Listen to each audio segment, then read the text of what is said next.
In our last lesson for this section, we will be learning to check our current positions and our order book. So we'll be utilizing, again, two additional API calls that will allow us to see positions and orders that will become very handy when we get to the visualization stage and making sure the trades are executing, seeing how trades are performing at this current time.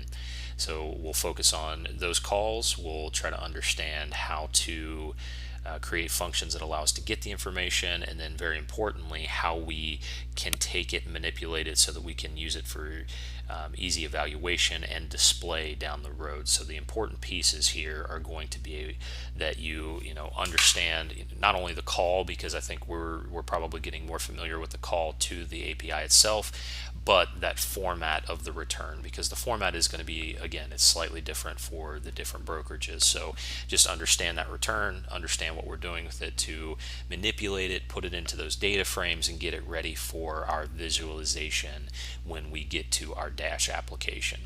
With that, let's go ahead and see if we can check our open positions and orders.